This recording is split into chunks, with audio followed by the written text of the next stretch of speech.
Hey guys, Yoda Code 43 here today with another car review for you.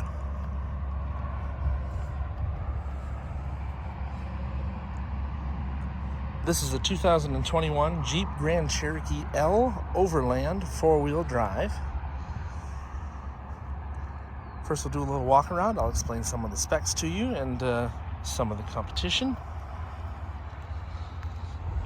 So the Jeep Grand Cherokee L is all new for 2021. It's the first three-row Grand Cherokee Jeep has ever offered since the Grand Cherokee's introduction in 1992. It's this beautiful dark wine red metallic color. Being a three-row SUV, it's in a really highly populated segment, you know, alongside Dodge Durango,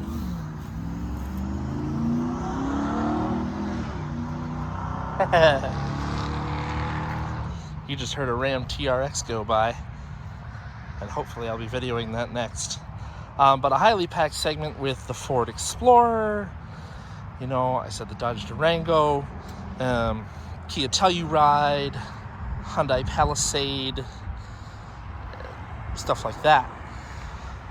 But these are offered with a wide range of different engines, including this one, which has the base 3.6 liter V6, which is, I believe, 295 horsepower and somewhere around 270 pound-feet of torque. Then they also offer a 5.7 liter V8 with 360 horsepower Hemi V8. There's also the regular two-row new Grand Cherokee that was just revealed. I'll show a picture here. That'll be for the 22 model year. Basically, it's the very same styling as what you're seeing here, just slightly shorter in the third row window section right here. And they take out one row, so it's only a two-row SUV instead. Very, very clean design. Very reminiscent of the new Wagoneer that just came out, but a little more sleek styled, less classically styled like the Wagoneer is trying to do.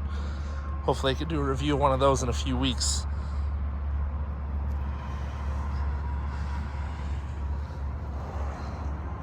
So curb weight of these is somewhere around 4,700 pounds. If I don't have that exactly right, I'll make sure I mark that here. This Overland edition is kind of like the mid-high level trim. You have the Summit and Summit Reserve, which are above this. Then you have your Laredo and base trims that are below this as well. This is really more of your luxury on-road trim. It's not a Trail Hawk, so it doesn't have the trail rated package with air suspension. This is just a standard suspension vehicle. It rides really nice though. Been driving it around for a few minutes, getting it washed up for the video before I came out here to film it. We have this beautiful chrome lining around all of the windows. It starts from underneath the mirror here and follows up and above and over, all the way down past the D-pillar down the back actually, and then actually scoops around the rear window as well. I believe I've also seen these in two-tone paint, depending on the trim, where everything above the chrome line is a different color, whether it be white or black, alongside whatever body color the truck is. This one also has body-colored fender liners and side skirts along the bottom, whereas the more base trims and off-roady trims have black plastic there instead. I'm talking about along here and along the bottom. American flag badged on all of these now. Nice touch. Full LED headlights on these, LED fogs as well. This particular one is equipped with recovery tow hooks on the front, and it has front and rear park monitoring, park sensors. It also has a self-driving assist, which is denoted by this panel in the lower grille.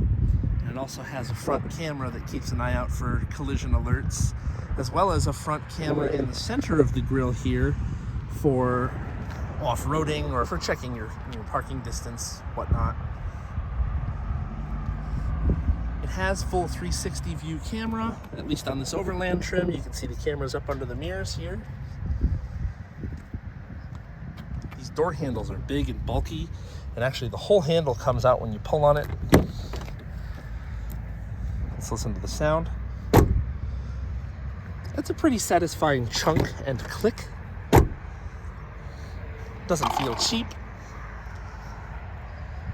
And then this one has these beautiful 20-inch wheels, split 5-spoke with dark gray pockets in them. Standard 5-lug. Bridgestone Ecopia tires, 265/50, 20-inch tires all the way around. All of the V6s now have dual exhaust. I'm thinking on the base trims maybe they exit underneath the bumpers, but on this Overland it has through bumper bezels. The pipes end inside of them, as you can see. And then you actually have the panel here to be removed where your tow hitch would be. Rear view camera with a washer. All of the cameras have washers on this car. And actually, this is the high def camera for the rear view mirror. Finally, Jeep has entered that game, and that is fantastic because GM has been killing it for a couple of years with that. Glad to see that Chrysler's joining in on that. Sorry, Stellantis is joining in on that.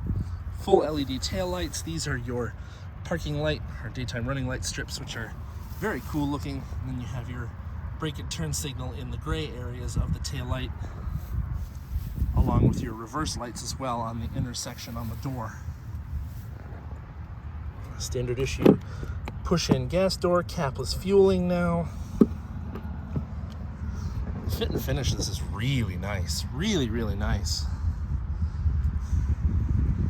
I don't know the exact pricing on these, but I'll lay that out on the screen here. My guess is that this Overland trim should be somewhere in the neighborhood of $55,000 to $60,000, somewhere about there. You can see the turn signals in the mirrors here as well. Let's, oh, and I noticed with the front door, the keyhole stays put when you pull on the handle. You can see it behind. Also has touch-sensitive locking and unlocking. Let's go under the hood here for a minute.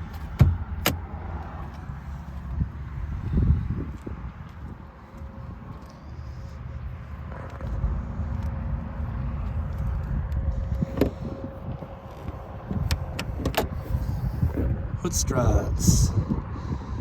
Like I said, Jeep's 3.6 liter dual overhead cam V6. Should be about 290, 285 horsepower, 270 pound-foot of torque. It's hooked up to an 8-speed automatic transmission. Typically, the all-wheel drive, rear-wheel drive based all-wheel drive models are a Chrysler branded transmission. I believe it's an 8R50, something like that. Or 850RE, I believe is the correct term for the transmission. Whereas rear-wheel drive vehicles and high-performance vehicles like the Hellcat, stuff like that, are typically a ZF 8-speed, 8 HP, 70 or something like that. I have to look up that number and lay that out here as well. Fuel economy on these, I believe, is somewhere around 18 and 25 for the V6 all-wheel drive, like this one. Everything under the hood here is really easily laid out. You got your fuse box and battery access here. I think the battery is under one of the seats. Coolant, oil filter, and an oil fill right on top of the engine. Airbox off to the right, and that's about all you ever really need to access. The hood requires a pretty good smuck, which I don't like doing, but that's what it requires. Let's go take a look inside.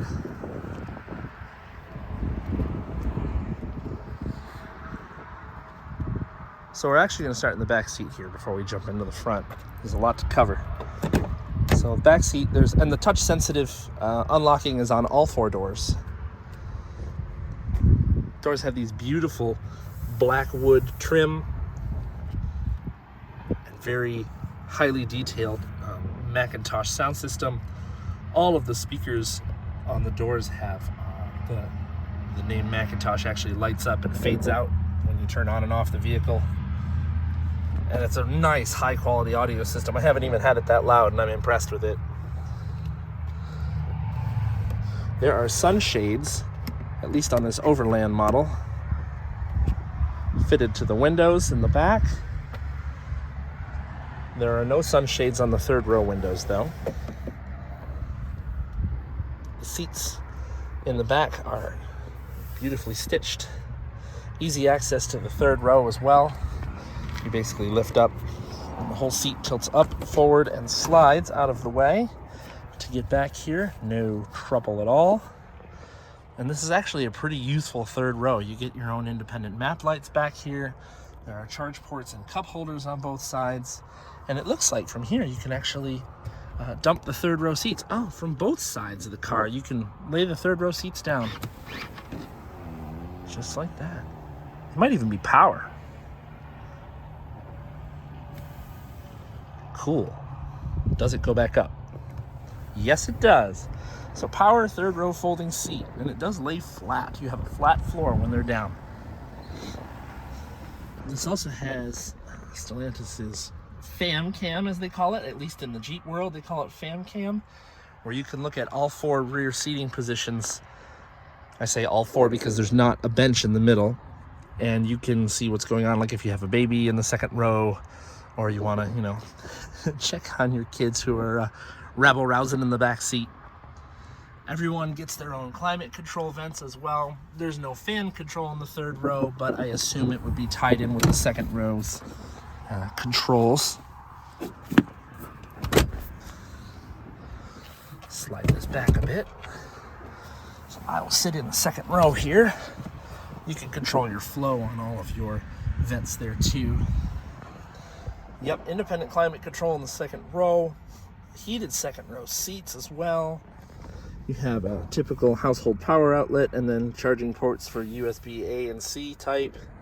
Cup holders down below. Really everything you'd ever need. And these second row seats are really comfy, these captain's chairs. Good back support. They also have individual armrests here as well. There is also a panoramic sunroof which extends all the way to the back of the second row. Very nice. Nice visibility. I know the previous generation had it as well, but I don't think it was quite as large.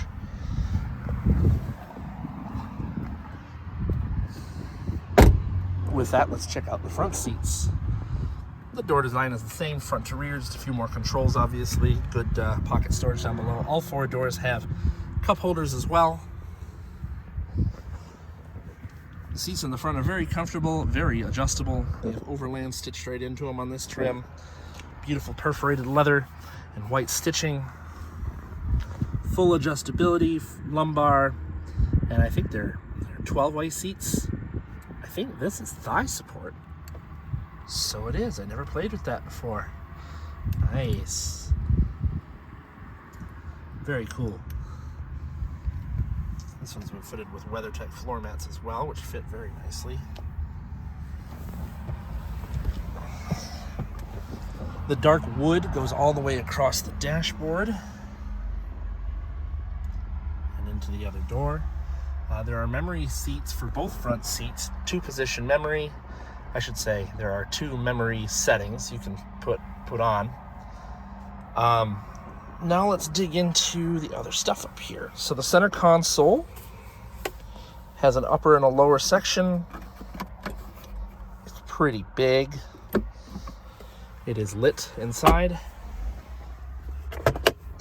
Glove box is flocked and very large. So let's close ourselves in here and start it up. Typical Jeep start button. Looks like it has a new design for this year. Steering wheel is all new as well. I love this very modern design, 4-bar steering wheel. You can hold it anywhere you like. It is heated as well. I mentioned this has self-driving assist, so that's activated right here, and then you set your speed. You can adjust your distance, and yep, that's pretty much how that works. Adaptive cruise control. This adjusts all of your gauges, which is a full digital cluster, at least on this Overland trim and above. It's beautiful. You can do full screen navigation on it as well. Here, I'll show you. So you've got a couple of different things you can look at here. This has a night vision camera in it as well. Maybe that's what the other camera on the front was for, night vision. That makes sense. Shows you your active driver assists on here. Your basic vehicle info, coolant, trans, oil, temp and pressure, battery voltage, etc. And then it just minimizes the gauges to either side so they're always visible. Trip info. Waiting for the map to load up still, but that is a full screen map. It is beautiful. Very similar to the one in my Land Rover Defender. Tells you what your, well, you get some basic off-road information here. I haven't put it in off-road mode yet, so let's see what we can get that to show. So it turns off traction control for sand and mud mode, for example. And it doesn't really tell you anything else. Otherwise, it says aggressive shifting, traction control off. Let's try sport mode.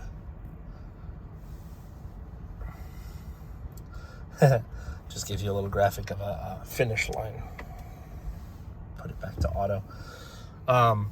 When you have your active cruise control on, around the edges of the gauge cluster here, which, by the way, the screen is curved. It's wonderful. The screen itself actually cuts off about here, but it's just nice that where they have the warning lights is curved. It's a nice textural touch. On the outsides of the cluster here, it lights up green or changes to orange or red, like if you're about to veer out of a lane. Either side of the cluster will change individually. Very, very nice touch. This leather-wrapped steering wheel feels amazing in your hands. There are paddle shifters for the transmission. It also has typical audio controls on the back side for changing your stations or your source, etc., etc. And then I mentioned Macintosh audio, and these are a bit, the font on these is a bit steampunky for the type of vehicle. This is definitely a luxury vehicle, but it's a very nice system. You can also see flashing on the windshield here. It doesn't flash in person. This car has a heads-up display. It'll tell you, basically all I've seen it tell you is speed, and distance to like your next turn and what road you're on. So that's pretty handy. But the gauge cluster is so large right down in front of you, it's easy enough just to look at that. Basic controls down here for headlights, dimmer, your automatic parking brake, which engages whenever you're in park anyway, and hood release. Then we get to the center screen. Right before I cover that, though, I just talk about the vents here, which are beautifully integrated under the shelf in the dash, which is all leather wrapped and soft touch. Besides down below here, still soft touch plastic, but and feels pretty high quality too. And resting my knee against the side here, because I mean I really didn't adjust the seat too much from the person who normally drives this, but it's not uncomfortable. It's a nice place to be for sure. Fully opaque shade on the roof as well. You have your sunroof control, your tilt control, and your shade control. Lights are all LED interior wise. You have a sunglasses holder up front. Your home link on here. Visors are very large, well lit, and have nice full extensions, so you're not getting blinded by the sun even at the far back edge of it. So now to get into this screen real quick. So this is your home screen, basically shows your nav, your radio, and if you have a phone hooked up, which I don't, also shows you your current temp settings, your seat settings, whether you have them heated or cooled, and steering wheel. Also, this Overland trim has massage seats, but I'll get to that in a minute. Up top you have your auto stop start, your lane departure, your traction control, your parking buzzers, and then your hazard lamps all on top there. You can go through each of these. It's a little slow to respond. The touch is very nice. It's not high pressure or anything like that, but it takes a moment to load each page, but it looks really nice. All the resolution is phenomenal, really. I mentioned massaging seats, so when you're in comfort, you can go to massage here. You have to hit on first. So we'll just have that going while we're going along here. I also noticed there's a button on the side here above the memory that turns on or off your massage. The navigation map is very large. It shows you gas prices along the way. Very nice screen. Easy to use, doesn't give you any trouble with the typing interface or anything like that. And within the vehicle menu here, you have multiple different things you can look at. I mentioned the fam cam. So like I said, it shows you all 4 rear seating positions very nicely, actually. And you can click on any one of them and it will zoom it in on the camera on the right. Very, very cool. So you can pop down your 3rd row headrests to aid with rear visibility from here. The surround camera shows very nicely, it very nicely splices all the cameras together for parking. And then this just gives you your different views there. Wow, full screen rear camera or front camera. Nice. That shows you where your tires are. And they turn. Very nice, very nice. Good job, Jeep.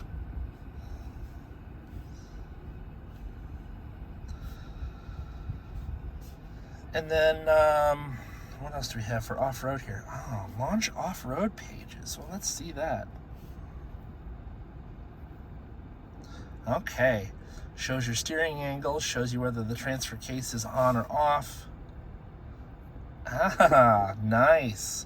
Very nice. Tells you what drive mode you're in, your exact location, and your basic gauges. Beautiful. This is really nicely laid out. Very cool. Very nice.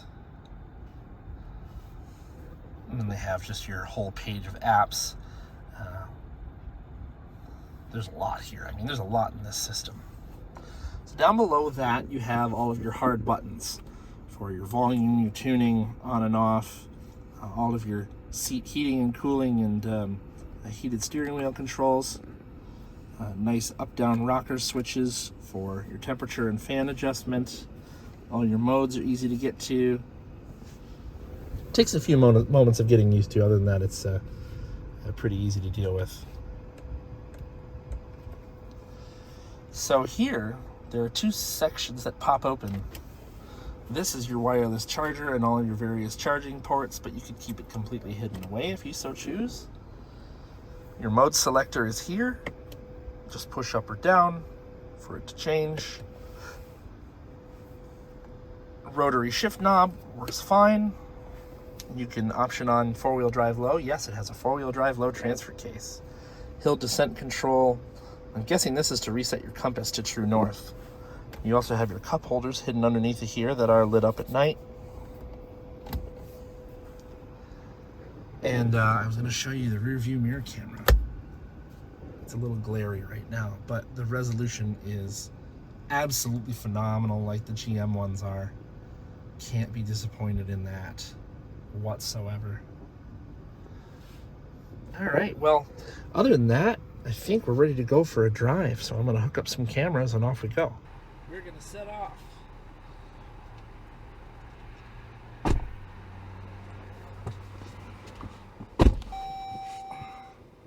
Believe we are all good.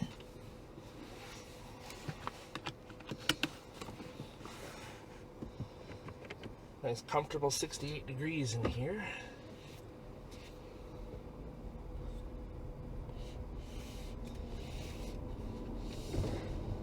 Just close the vents, there's no auxiliary noise. We're gonna get right on the highway. All the controls feel really nice in here. Good weight and feel to them. I like the design of all the knobs and switches. This V6 actually sounds really good too.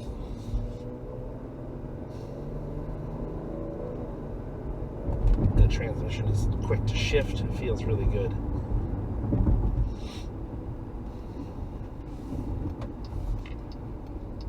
And that rear view mirror camera is phenomenal. Alright, here we go. The highway. The handling is really nice. I mean, it feels like a modern SUV, but it's sharp to handle. The nice wide tires really do well for it. The heads-up display sure is nice too.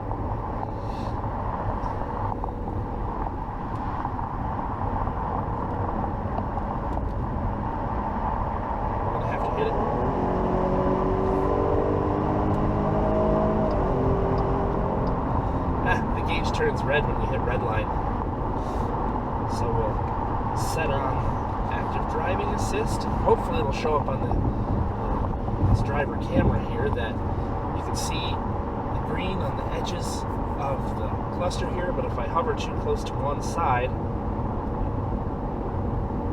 it'll push me back towards the center of the road.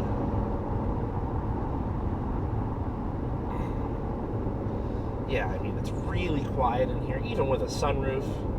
I'm very surprised how quiet it is. Like I say, that audio system is absolutely fantastic, but I can't demonstrate that for you right now. I'd like to. It's beautiful 67 degrees outside today here in mid-October in Michigan. It's a rare thing, but I sure am enjoying it.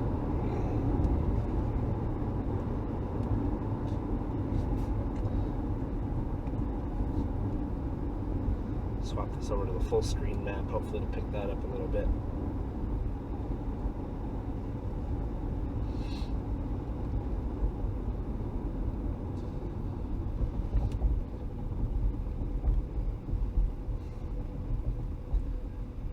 Now this car's barely broken in. I mean, it's got 590 miles on it as of this filming right now. So can't have a true representation of gas mileage yet. It does also have auto stop start, as all modern vehicles do. It seems to work much more smoothly than the last Jeep that I owned.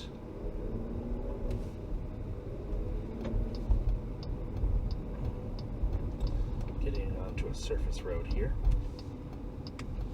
Yeah, I mean, nothing rattles around or bounces or anything like that. The only thing I think I don't like so far is the way this particular seat is set up, but like I say, I'm trying not to mess with that person's settings, especially if they haven't set up the memory yet.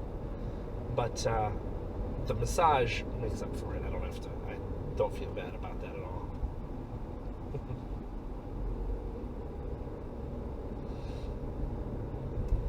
But yeah, I mean, really a beautifully designed SUV. You know, if this is what we're going to see a ton of on the road, I'm glad it looks like this. I really am. It's a great design. Props to you, Jeep. I just hope they hold up well in the reliability standings.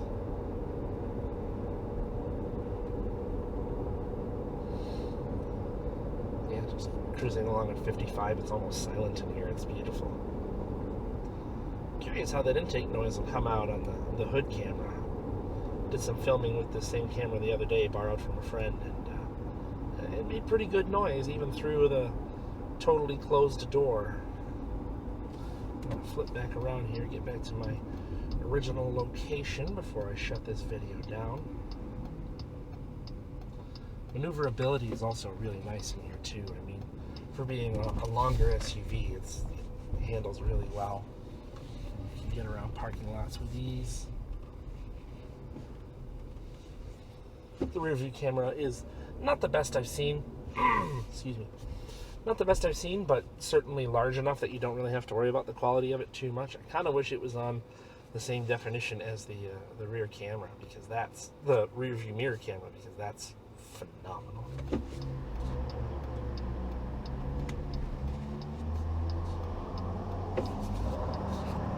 Oil burner.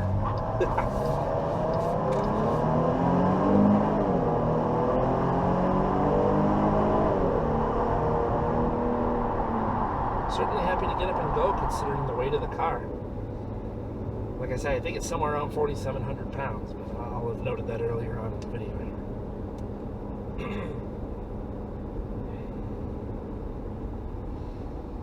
I'm gonna merge back onto the highway here and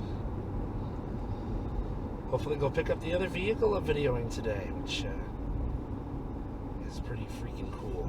I've been excited to check one of these out up close. Now I even have a chance to video one because my buddy just bought one, and I'm so stoked he's going to let me do it. And it is a new Ram TRX or T-Rex, the Hellcat powered Ram, with over 700 horsepower. Absolutely bonkers. So I'm pretty stoked to do that. I mean, yeah, but otherwise, highway merging in this is a cinch. I mean, barely breathing on the pedal. We're doing modern speeds. This feels not quite as polished, let's say, as our Defender at home does, but it feels very nice for the price point. The power level is very much the same. The steering feels the same. The throttle response and horsepower feel very close to the same. I think the 4-cylinder in the Land Rover has a few more horsepower. I think it's 295 versus I think it's 290 in this.